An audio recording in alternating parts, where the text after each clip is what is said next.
Hello students, मेरा नाम है गिरीश नायक और आप सभी का स्वागत है तेजस करियर एकेडमी में।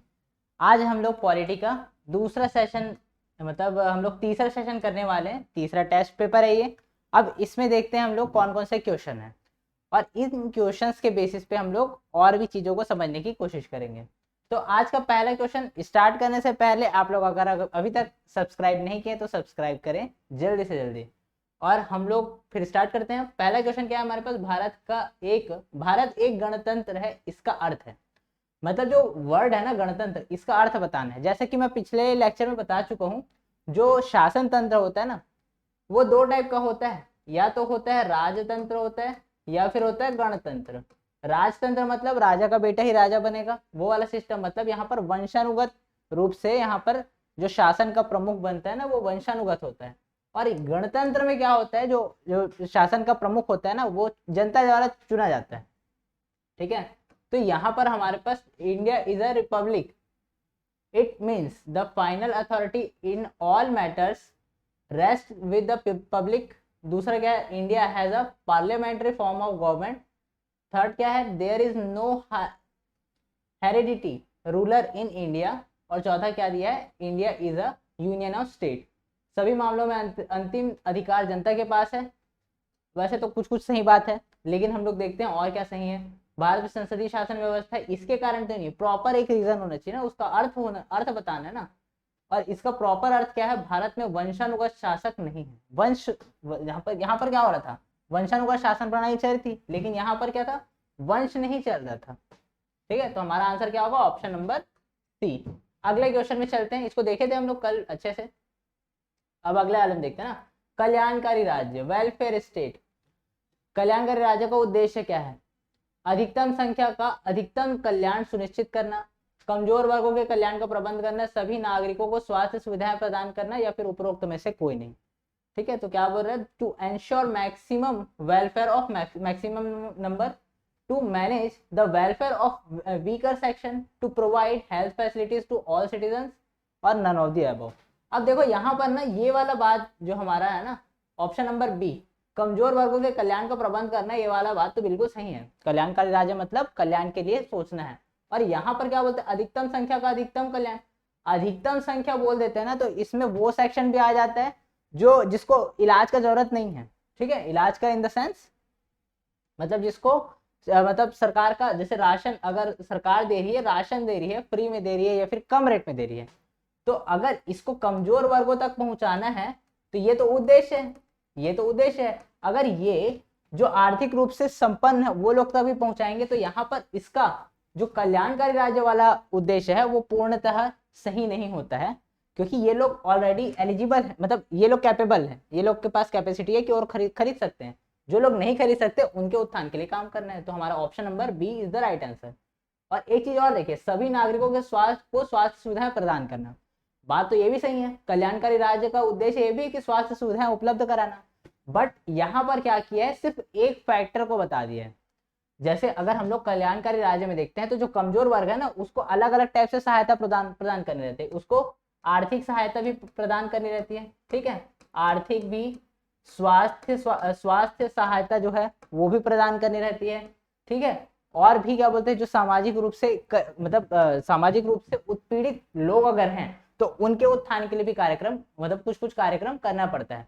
तो यहाँ पर इसका एक फैक्टर है स्वास्थ्य, और भी चीजें हैं शामिल है, लेकिन यहाँ पर सिर्फ एक फैक्ट के बारे में बात कर रहे हैं, इसलिए ये वाला आंसर गलत हो जाता है, ध्यान रखेंगे। ठीक है, अगले क्वेश्चन में आते हैं। भारतीय संविधान की प्रस्तावना के सिलसिले में निम्नलिखित में से कौन सा क्रम सही है। ठीक है, तो इसमें क्या बोलते हैं, भारत की प्रस्तावना के बारे में बात कर रहे हैं। पिछले लेक्चर में देखे थे हम लोग प्रस्तावना और उद्देशिका के बारे में। अब देख लेते हैं प्रॉपर वो प्रस्तावना के बारे में बात कर रहा था ना, तो प्रस्तावना है क्या, हम लोग पहले उसको समझ लेते हैं, फिर ये इस क्वेश्चन को आसानी से सॉल्व कर पाएंगे। तो ये है हमारे संविधान की प्रस्तावना, भारतीय संविधान की प्रस्तावना। और इसमें क्या क्या चीज को बोला गया है, उस चीज को हम लोग को समझना है और इसके वर्ड्स का मीनिंग जानना है। तो सबसे पहले देखते हैं भारत का संविधान उद्देशिका। ठीक है, प्रियम्बल बोलते हैं इसको इंग्लिश में। दोनों में ही सेम चीज है, दोनों चीज को एक एक करके बताऊंगा। अब यहाँ पर देखो, एक को पढ़ लेते हैं, दूसरा भी सेम टू सेम है, हिंदी का इंग्लिश है। ठीक है, हम भारत के लोग भारत को एक संपूर्ण प्रभुत्व संपन्न समाजवादी पंथ निरपेक्ष लोकतंत्रात्मक गणराज्य बनाने के लिए, देखो तो उद्देश्य क्या है।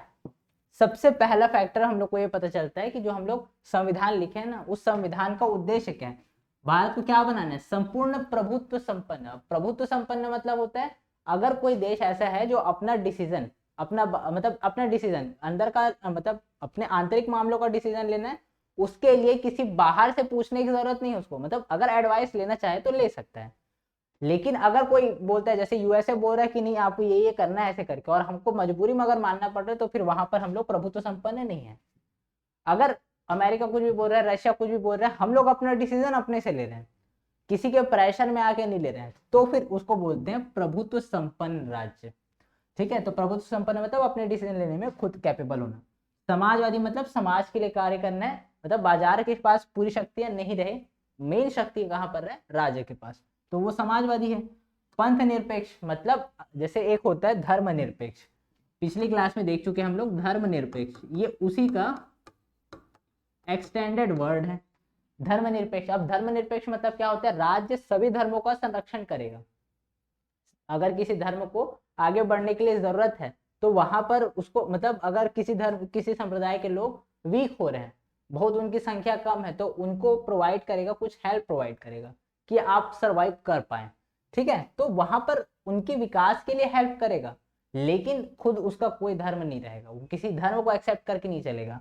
जैसे अगर हम लोग देखते हैं पाकिस्तान क्या है, इस्लामिस्ट कंट्री है, बहुत सारी कंट्रीज इस्लामिस्ट है, और बहुत सारी जो क्रिश्चियन कंट्रीज हैं, तो वहां पर प्रॉपर वो राज्य का धर्म है, राज्य के धर्म में आ जाता है, तो वहां पर वो अलग केस हो जाता है। लेकिन हमारे यहाँ क्या है, हम लोग किसी धर्म को अपनाए नहीं है, राज्य जो रहेगा, जो शासन करेगा ना, वो कोई धर्म को अपनाएगा नहीं, वो सबका संरक्षण भले करेगा लेकिन किसी धर्म को अपनाएगा नहीं। अब हमारे यहाँ सिर्फ धर्म नहीं है, धर्म तो मतलब सब देशों में अगर देखा जाए तो धर्म के मतलब धर्म को ही लिया जाता है, और धर्म मतलब हिंदू मुस्लिम सिख ईसाई, ठीक है, जैन बौद्ध, ये सब आ जाते हैं, ये बड़ा बड़ा हो जाता है। बट अगर हम लोग हिंदू धर्म में देखते हैं तो हिंदू धर्म में बहुत सारे अलग अलग पंथ हैं।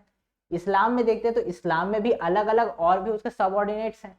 तो इन सभी का संरक्षण करना है, तो हम लोग के लिए धर्म, तो हमारे पास क्या हो जाता है, धर्म से बड़ा कुछ हम लोग को चाहिए, मतलब धर्म से सूक्ष्म कुछ और वर्ड हम लोग के पास होना चाहिए। तो हमारे पास क्या आ गया, पंथ निरपेक्ष। धर्मनिरपेक्ष पंथ निरपेक्ष दोनों एक ही है, बट यहाँ पर क्या है, धर्म का और भी ज्यादा सूक्ष्म रूप अगर उपस्थित है तो वो पंथ है, और पंथ का भी मतलब पंथ निरपेक्ष भी रहना है, ऐसा कहा गया है। अगला क्या है, लोकतंत्रात्मक, जस्ट अभी देखे हम लोग। लोकतंत्रात्मक मतलब लोकतंत्र के हिसाब से चलेगा, डेमोक्रेटिक मतलब हमारे यहाँ सिस्टम होगा, जनता चुनेगी। गणराज्य मतलब यहाँ पर वंशानुगत शासन नहीं होगा बनाने के लिए, ठीक है, ये सारे का अर्थ अलग अलग पूछ दिया जाता है, ध्यान रखेंगे। बनाने के लिए तथा उसके समस्त नागरिकों को आप क्या क्या दे रहे हैं, देखो न्याय दे रहे हैं ना, अच्छा इंग्लिश में इसको क्या क्या बोलते हैं, सॉवरेन बोलते हैं, ठीक है, जो प्रभुत्व संपन्न होता है ना उसको सॉवरेन बोलते हैं। सोशलिस्ट मतलब समाजवादी को बोलते हैं सोशलिस्ट। सेकुलर मतलब पंथ निरपेक्ष। लोकतंत्रात्मक मतलब डेमोक्रेटिक, और रिपब्लिक मतलब होता है गणराज्य, ठीक है, ये सारा चीज दे रहे हैं। अब उसके बाद सिटीजन्स को क्या प्रोवाइड किया जा रहा है, जस्टिस, कौन कौन सा, सामाजिक आर्थिक और राजनीतिक, social economic and political justice provide करना है। तो अगर पूछे कि किस किस टाइप का जस्टिस प्रोवाइड किया जा रहा है प्रस्तावना के द्वारा, तो कौन कौन सा सामाजिक आर्थिक और राजनीतिक न्याय प्रोवाइड किया जा रहा है, ठीक है। अब आते हैं स्वतंत्रता, हम लोग को अलग अलग चीज का ऐसा पूछता है क्वेश्चन ना। स्वतंत्रता, कौन कौन सी स्वतंत्रता दिया जाता है, ठीक है, कौन कौन सी स्वतंत्रता प्रोवाइड की जा रही है। तो देखो क्या क्या है, विचार, अभिव्यक्ति, विश्वास, धर्म और उपासना की स्वतंत्रता, लिबर्टी ऑफ थॉट्स मतलब हम लोग कुछ सोच रहे हैं ना उसकी स्वतंत्रता। एक्सप्रेशन, हम लोग कुछ एक्सप्रेस कर रहे हैं ना उसकी स्वतंत्रता। बिलीफ, हम लोग विश्वास क्या चीज में करते हैं, किस चीज में विश्वास करते हैं, भगवान है तो भी हम लोग को मतलब हमारे लिए है कॉन्स्टिट्यूशन, और अगर हम भगवान पे बिलीव नहीं करते ना तो उसके लिए भी अलाउ करता है, ठीक है। तो बिलीव के ऊपर मतलब हम लोग क्या चाहते हैं, हम लोग का विश्वास क्या है उसके बारे में ना। फेथ एंड वर्शिप मतलब फेथ किस पे विश्वास कर रहे हैं, और वर्शिप किसकी पूजा कर रहे हैं, हमको सब चीज का किसका क्या है, लिबर्टी है, स्वतंत्रता है। फिर अब देखते हैं इक्वालिटी, इक्वालिटी क्या क्या चीज का, status of opportunity and promote among them all, ठीक है, प्रतिष्ठा और अवसर की समानता, मतलब सभी को बराबर प्रतिष्ठा है, सभी के सभी भारत के नागरिक हैं, ये भी भारत का नागरिक है, वो भी भारत का नागरिक है, वहां पर भी भेद्यता नहीं होगी, ठीक है। अवसर की समानता, जिसको मतलब अगर सबके सभी नागरिक हैं तो सभी को बराबर अवसर दिया जाएगा, कि अगर इसको मतलब अगर ये एग्जाम में बैठ सकता है तो वो भी एग्जाम में बैठ सकता है, वहां पर डिस्क्रिमिनेशन नहीं किया जाएगा, ऐसा बोलता है, ठीक है। ये समता हो गया। अब उसके बाद क्या बोलते हैं, तथा उन सब में व्यक्ति की गरिमा और राष्ट्र की एकता और अखंडता, ठीक है, को राष्ट्र की एकता अखंडता को सुनिश्चित करने वाली बंधुता को बढ़ाने के लिए दृढ़ संकल्पित होकर इस संविधान सभा में 26 नवंबर 1949 को एतद द्वारा इस संविधान को अंगीकृत, अधिनियमित और आत्मसमर्पित करते हैं। तो अंगीकृत कब किया गया था, ऐसा क्वेश्चन पूछ देते हैं, तो कब किया गया था, 26 नवंबर 1949, ठीक है, 26 डे ऑफ नवंबर 1949। ये सारे फैक्ट्स आप लोग को पते रहने चाहिए संविधान के प्रस्तावना से रिलेटेड, ठीक है। तो अब देखते हैं, हम लोग क्वेश्चन को सॉल्व करते हैं, ठीक है। हम लोग देख चुके हैं अब तो भारत की प्रस्तावना के कौन सा क्रम सही है, तो हमारा यहाँ पर मैं सीधा सीधा आंसर बता देता हूँ, ये वाला सार्वभौम सत्ता संपन्न, यही है जो हम लोग अभी सॉवरेन मतलब क्या होता है, सार्वभौम सत्ता संपन्न, यही होता है। प्रभुत्व संपन्न पढ़े थे, ये भी पर्यायवाची है उसका, ठीक है। समाजवादी मतलब सीक्वेंस पूछ रहे ना, कैसे क्या क्या सीक्वेंस है, सार्वभौम मतलब यहाँ पर सबसे पहले क्या था, हमारा प्रभुत्व संपन्न, फिर समाजवादी, फिर धर्मनिरपेक्ष, यहाँ पर पंथ निरपेक्ष है, ठीक है, पंथ निरपेक्ष, जनवादी या फिर लोकतांत्रिक इसी को बोलते हैं, और गणतंत्र। तो ये वाला सीक्वेंस हमारा सही है, तो option number D is the right answer. देखो क्या क्या दिया, प्रभुत्व संपन्न, समाजवादी, पंथ निरपेक्ष, लोकतांत्रिक, गणराज्य, ठीक। सीक्वेंस पूछ देता है, सीक्वेंस याद रखेंगे।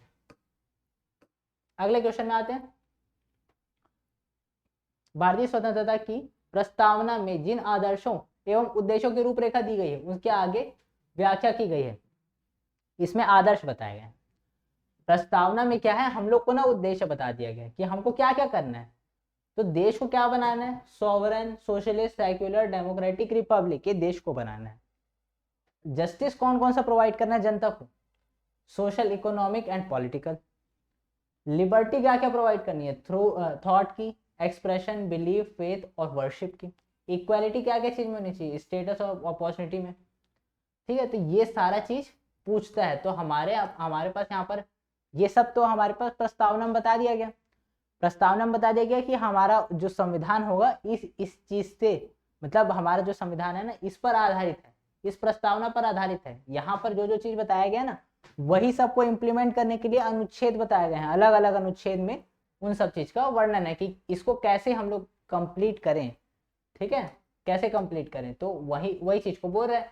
तो इन सभी आदर्शों को, उद्देश्यों को की रूपरेखा दी गई है, तो उसका कहाँ पर विवेचना किया गया है, कहाँ पर व्याख्या की गई है, तो कहाँ कहाँ किया गया है, मूल अधिकार, क्या क्या बोल रहे हैं यहाँ पर, मूल अधिकार में, राज्य के नीति निर्देशक सिद्धांत में, मूल कर्तव्य में, और उन तीनों में ही, या फिर संविधान के पाठ में कहीं नहीं, ठीक है। तो हमारा ये तो संविधान में तो दिया गया है, तो ऑप्शन नंबर डी गलत हो जाता है। मूल अधिकार के अध्याय में बिल्कुल दिया हुआ है, मूल अधिकार में उपस्थित है, स्वतंत्रता दिया गया है ना, अलग अलग प्रकार की स्वतंत्रता दी गई है, तो हमारा ऑप्शन नंबर ए एक तरह से सही है।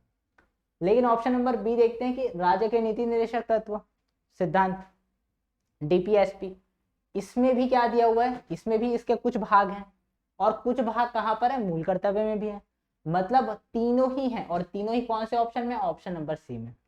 तीनों ही जगह में प्रस्तावना में जो जो बात कही गई है ना, सारा का सारा चीज हम लोग को कहाँ मिलता है, ऑप्शन नंबर सी में। तो हमारा आंसर क्या होगा, ऑप्शन नंबर सी। अगले क्वेश्चन में आते हैं, भारतीय संविधान के अनुच्छेद 1 में यह घोषणा की गई है कि इंडिया अर्थात भारत क्या है। तो पहली बात, इसका आंसर जान लो, क्या दिया गया, भारत क्या है, राज्यों का संघ है, ठीक है। तो भारत राज्यों का संघ है, फेडरेशन ऑफ स्टेट्स, ठीक है, फेडरेशन ऑफ स्टेट्स है। लेकिन देखो, एक होता है फेडरल स्ट्रक्चर होता है ना, जैसे अमेरिका का है, तो वहां पर क्या है, जैसे ये पूरा का पूरा अमेरिका है मान लेते हैं, ठीक है, ये अमेरिका है, ये इसके राज्य हैं अलग अलग, तो यहाँ पर ना डील हुआ, दोनों मतलब ये सेंटर और स्टेट के बीच में, कि जब तक हम हैं मतलब हम साथ हैं ऐसा करके ना, ये लोग के बीच डील हुआ। बट हमारे भारत में ऐसा कोई डील नहीं हुआ है कि राज्य, और यहाँ पर क्या है, अमेरिका में क्या है, ये लोग अलग हो सकते हैं। ठीक है, एक प्रोसेस है जिसके द्वारा ये अलग हो सकते हैं कि हम लोग को ये वाला राज्य अलग करना है, ये राज्य अलग होना चाहता है, अमेरिका के साथ अब नहीं रहना चाहता है, ऐसा करके। तो लेकिन इंडिया में ऐसा नहीं है, क्योंकि इंडिया किसी भी टाइप के समझौते या किसी भी प्रकार के पार्टनरशिप या फिर किसी भी प्रकार के डील का परिणाम नहीं है। ठीक है, भारत राज्यों का संघ है। आगे बढ़ते हैं, हमारा option number A is the right answer. Andhra Pradesh एक भाषाई राज्य के रूप में गठित किया गया। देखो पहले क्या हुआ था, हमारा जब भारत बना ना, तो वहां पर ना जो पूरा का पूरा भारत था ना, ये हमारा, अगर हम लोग ऐसा बना लें, थोड़ा गड़बड़ हो गया, मान लो यही है हमारा भारत। अब यहाँ पर ना दो तीन चीज आप लोग जान लेते हैं, ठीक है। ये हमारा भारत है। अब भारत है तो यहाँ पर क्या हुआ, भाषा, पहले क्या था, अलग अलग ना इसको, अलग अलग राज्य, जब देश आजाद हुआ ना तो अलग अलग 4 टाइप के राज्य में बांटा गया, क ख ग घ। ठीक है, ऐसे 4 अलग अलग, मतलब वहां पर डिस्क्रिमिनेशन था। जैसे अभी राज्य होता है और केंद्र शासित प्रदेश होता है, वैसे उस टाइम ना 4 अलग अलग प्रकार के ना राज्य हुआ करते थे, अलग अलग टाइप से डिस्क्रिमिनेशन किया गया था।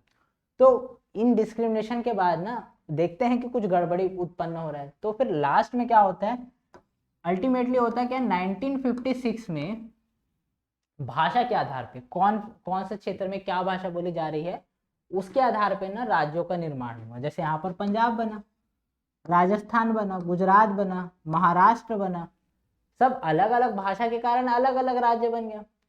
अब यहाँ पर ये कब बना, 56 में। लेकिन क्या हुआ था, आंध्र प्रदेश में ना पहले से ही प्रॉब्लम स्टार्ट हो गया था। ठीक है, आंध्र प्रदेश में पहले से ही प्रॉब्लम स्टार्ट हो गया तो यहाँ पर ना जब 56 में ना, ये तो बाद में हुआ ना, बाद में सारे भाषाई आधार पे वर्गीकरण ना 56 में हुआ। बट उससे पहले ही 1953 में आंध्र प्रदेश अलग से डिमांड किया कि हमको तो अलग होना है, हम भाषाई आधार पे अलग होंगे, हम लोग तेलुगु वाले तेलुगु भाषी अलग होंगे, ऐसा करके ना। तो तेलुगु भाषा बोलने वालों को अलग कर दिया गया, अलग से राज्य बना दिया गया आंध्र प्रदेश। तो ध्यान रखेंगे, सभी भाषाई आधार पे अगर वर्गीकरण बोला जाए ना तो सीधा सीधा 56 आएगा आंसर। लेकिन अगर आंध्र प्रदेश का वर्गीकरण, आंध्र प्रदेश भी किसके आधार पे हुआ था, भाषा के आधार पे उसको डिवाइड किया गया था। तो यहाँ पर जब आंध्र प्रदेश की बात आएगी ना तो उसका सन होगा 1953, और बाकी अगर राज्यों की बात होगी तो 56 होगा, ध्यान रखेंगे। अरे एक चीज और भी बताना था, चलो एक चीज और यहीं, अच्छा चलो आगे वाले क्वेश्चन में देखते हैं ना। भारतीय संघ में किसी राज्य को सम्मिलित करने का अधिकार किसे है। तो अगर अब देखो हमारे पास क्या है, भारतीय संघ में किसी राज्य को सम्मिलित करना है, तो हमारे पास ना जो राज्यों के निर्माण से संबंधित ना हमारे पास जो फैक्ट है ना, उसको हम लोग देख लेते हैं। ये तो फिर गड़बड़ हो गया, भारत का नक्शा चाहिए था। ठीक है, तो हम लोग छोटा सा ऐसे बना ले क्या पहले, ये हो गया हमारा गुजरात, ये हो गया केरल, ये हो गया हमारा, ये नॉर्थ ईस्ट हो गया, ये चलो जैसा भी बना। ठीक है, अभी मान लो यही है हमारा भारत, हमारा प्यारा भारत। अब देखो ये सिक्किम है ना, और सिक्किम में अलग से कर दिया हूँ, क्यों, क्योंकि सिक्किम पहले भारत का अंग नहीं था। कब बना, 1974 में सिक्किम को लाया गया। अब पहले आते हैं ना, पहले सारा चीज को एक एक करके देखते हैं। तो सबसे पहले अगर हम लोग देखते हैं, सबसे पहले कि भारत, हमारा ये भारत है, हमारा प्यारा भारत। ठीक है, भाषाई आधार पर वर्गीकरण होगा। अब कुछ नया राज्य बनाना है, अब नया राज्य बनाना है तो कैसे होगा, जैसे यहाँ पर हमारा मध्य प्रदेश है। ठीक है, ठीक है, ये हमारा मध्य प्रदेश है, ये हमारा छत्तीसगढ़। तो जब हमारा छत्तीसगढ़ का निर्माण हुआ ना, छत्तीसगढ़ अच्छा नहीं दिख रहा है लेकिन मान लो भाई वही है हमारा छत्तीसगढ़। पहले पूरा का पूरा एक ही था, दोनों का दोनों एक ही था। अब छत्तीसगढ़ में मांग उठी कि अलग करना है ऐसे करके, हमको अलग राज्य चाहिए ऐसे करके। तो यहाँ पर विभाजन हुआ। अब विभाजन के लिए क्या क्या प्रोविजन है वो देख लो। अगर किसी मतलब अगर हम लोग को राज्य बनाना है, नया राज्य बनाना है, सबसे पहली बात तो राष्ट्रपति से पहले ही परमिशन लेना पड़ेगा इसका। जैसे हमारे पास एक बिल बनेगा ना, बिल मतलब विधेयक। ठीक है, एक विधेयक आएगा या फिर बिल आएगा ना, कहाँ पर आएगा, हमारे संसद में, पार्लियामेंट में, संसद में पार्लियामेंट में आएगा कि यहाँ पर से यहाँ पर एक बड़ा सा राज्य है, उसको अलग अलग करके 2 राज्य बनाना है। ये बिल कहाँ पेश किया जाएगा? संसद में पेश किया जाएगा। और संसद में पेश करने से पहले उसको अनुमति कहाँ से मिलेगा? प्रेसिडेंट से। ठीक है, प्रेसिडेंट से। राष्ट्रपति पहले परमिशन देंगे कि हाँ आप इसको पेश कर सकते हो करके, हाँ ये परमिशन दे दिया, उसके बाद में फिर संसद में पेश किया जाएगा। और संसद में क्या होता है? 2/3 बहुमत से इसको पास किया जाएगा। अच्छा, 2/3 बहुमत किसी मतलब स्पेशल केस में ना, बाकी इसको साधारण बहुमत भी कहीं कहीं पर शो किया जाता है। ठीक है, अब देखो यहाँ पर क्या हुआ, अब देखो यहाँ पर ना विधेयक हो गया ना। अब देखो संसद में पेश किया जाएगा तो संसद के पास क्या क्या पावर है? संसद क्या कर सकता है? इतना बड़ा सा राज्य है ना, इसको अलग अलग करके 2 भाग बना सकता है। 2 ठोक राज्य है, एक राज्य 2 राज्य, इन दोनों का, इसका ये वाला भाग ले लिया, इसका ये वाला भाग ले लिया, और इन दोनों को मिला के बना दिया एक नया राज्य। मतलब यहाँ पर ऐसे 3 राज्य बन गया। ऐसे ऐसा कर सकता है। और क्या कर सकता है? एक राज्य है उसका इतना भाग को अलग करके बना दिया एक नया राज्य। ठीक है, और क्या कर सकता है? और क्या कर सकता है? इसका एक भाग निकाला, इसका एक भाग निकाला, जैसे ये वाला है ना, इसका एक भाग निकाला, इतना भाग को निकाला, और इसके पड़ोस में ही एक ठोक राज्य था, उसमें मिला सकता है। ये सारे के सारे पावर किसके पास है? संसद के पास। यहाँ पर बिल पेश करना पड़ता है एक, और बिल किसके परमिशन से पेश होगा? प्रेसिडेंट के परमिशन से। उसके बाद सारा कार्यक्रम होता है। तो अगर हम लोग देखते हैं संघ में किसी राज्य को सम्मिलित कर रहे हैं, अब राज्य सम्मिलित कर रहे हैं, ये तो पहले से ही था, छत्तीसगढ़ तो पहले से ही था, मध्य प्रदेश और छत्तीसगढ़ पहले से ही था, तो यहाँ पर नया शामिल करने वाली बात तो है नहीं। तो यहाँ पर हम लोग देखते हैं सिक्किम का केस। सिक्किम में क्या था? सिक्किम पड़ोस में ही है, वो अलग देश था ना पहले 1974 तक। ठीक है, अलग देश था, लेकिन उसको भी खतरा था वहां पर, चाइना ऊपर में चाइना है।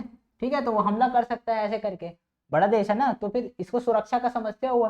तो इंडिया को बोला कि आप हमारी सुरक्षा का आप लोग देख लीजिए, हम उसको आपको सौंपते हैं ऐसे करके ना। तो यहाँ पर डील होता है, यहाँ पर संधि होती है, समझौता होता है कि हाँ हम लोग रक्षा मामले को हम लोग देखेंगे। ठीक है, उसके बाद फिर कुछ टाइम बाद क्या होता है, वहां पर ऐसा लगता है यहाँ के लोगों को कि इससे अच्छा, मतलब यहाँ पर अलग से एक देश होने से बढ़िया हम लोग भारत का ही अंग बन जाते हैं। तो यहाँ पर एक मतदान होता है ना। ठीक है, तो यहाँ पर मतदान होता है उसकी, इसमें शामिल, भारत में शामिल हुआ जाए या नहीं, तो जीत जाता है वो मत, जो मत रहता है ना उसे जीत जाते हैं कि हाँ भारत में शामिल हो जाया जाए, ऐसा करके मत प्राप्त होता है। तो यहाँ पर फिर 74 में क्या हो जाता है? सिक्किम जो होता है भारत का अंग बन जाता है। तो नया राज्य सम्मिलित हुआ। तो नया राज्य सम्मिलित हुआ तो इसका अधिकार किसके पास है? संसद के पास। ये पावर भी किसके पास है? संसद के पास। जैसे यहाँ पर अलग करने का प्रोविजन है ना, वैसे ही नया भाग भी अगर सम्मिलित होता है ना, तो किसके, कहाँ उसको पेश करना पड़ेगा? संसद में। किससे परमिशन लेंगे? पहले प्रेसिडेंट से। आगे चलते हैं। अगला क्वेश्चन क्या है हमारे पास? राज्यों में पुनर्गठन संबंधी विधेयक संसद में प्रस्तुत करने के पूर्व किसकी अनुमति लेना आवश्यक होता है? ठीक है, whose consent is necessary to be obtained before presenting the bill related to recognition of the states। Just अभी बताया मैं, संसद में पेश करने से पहले किसका परमिशन लेंगे? हमारे राष्ट्रपति का। तो हमारा आंसर क्या हो जाएगा? Option number C, president. अगला क्वेश्चन, अन्य रजवाड़ों ने भारत में विलय के बाद भी किन 3 राज्यों में तीन राज्यों में भारत में शामिल होना विलंबित किया? ठीक है, मतलब जब हम लोग का, देखो अब हम लोग थोड़ा सा इतिहास का थोड़ा सा चीज देख लेते हैं। हुआ क्या, जो मतलब ये है ना भारत शासन अधिनियम। ठीक है, भारत शासन अधिनियम जब आया, कौन सा? भारत शासन अधिनियम कब आया? 1947 वाला ना। ये आता है ना, तो इसको कौन लेके आते हैं? माउंटबेटन। ठीक है, माउंटबेटन लेके आते हैं, आखिरी वायसराय और पहले गवर्नर जनरल ऑफ इंडिया। ठीक है, ध्यान रखेंगे, पहले गवर्नर जनरल ऑफ इंडिया भी कौन है? माउंटबेटन। ठीक है, तो अब क्या हुआ, 1947 में आया, ये लेके आया। तो यहाँ पर ना क्या प्रपोजल रखा, जितने भी मतलब राजा रजवाड़े थे ना, जितने भी रियासत थे, सबके सामने ना 3 कंडीशन रखा। पहला कंडीशन क्या था कि वो भारत का हिस्सा बन जाए। दूसरा ऑप्शन था कि वो पाकिस्तान का हिस्सा बन जाए। तीसरा ऑप्शन था अपना खुद का राज्य बना ले। तो हमारे भारत में इतने सारी रियासतें थी ना, तो उसमें से 3 मतलब 10 से ज्यादा रियासत जो है वो पाकिस्तान में चले गई, और बहुत सारे मतलब बाकी सब भारत में मिल गई। और तीसरा जो था ना, मतलब और क्या था, तीसरा केस भी हुआ हमारे यहाँ। कौन कौन सा हुआ? जूनागढ़, हैदराबाद और जम्मू कश्मीर। ये 3 ऐसे राज्य थे, ऐसे 3 रियासतें थी जो भारत में भी शामिल नहीं होना चाहती थी और पाकिस्तान में भी शामिल नहीं होना चाहती थी। इसमें से हैदराबाद शामिल होना चाहता था, जूनागढ़ भी, बट जम्मू कश्मीर शामिल नहीं होना चाहता था। यहाँ पर कहानी अलग है, किसी वीडियो में अलग से देखेंगे इसको हम लोग। तो जूनागढ़, हैदराबाद और जम्मू कश्मीर। तो यहाँ पर होता क्या है, जूनागढ़, तो यहाँ पर ना, लेकिन ना इंडिया गवर्नमेंट चाहती है कि ये हमारे साथ रहे, तो वहाँ पर बहुत सारा कार्यक्रम होता है। कार्यक्रम इन द सेंस बहुत सारी राजनीति होती है। उसके बाद फिर ये तीनों के तीनों हमारे हो जाते हैं। तो सबसे लास्ट में कौन शामिल हुआ? जूनागढ़, हैदराबाद और जम्मू कश्मीर। तो हमारा आंसर क्या होगा? Option number B. ठीक है। और आज का लास्ट क्वेश्चन, सिक्किम भारत का 22वां राज्य बना। ठीक है, पहली बात तो ये, पहला फैक्ट है यही कि सिक्किम भारत का कौन से नंबर का राज्य बना है? 22वें नंबर का राज्य बना है। कब बना है? अभी बताया था 1974। और अगर उसमें संविधान संशोधन किया गया था, तो संविधान कौन से संविधान संशोधन से? तो कौन से? 36th कॉन्स्टिट्यूशनल अमेंडमेंट द्वारा। ठीक है, तो ऑप्शन नंबर डी आएगा। ठीक है, तो इस लेक्चर के लिए इतना ही। अगर सेशन पसंद आया हो तो लाइक और शेयर जरूर करें। Thank you.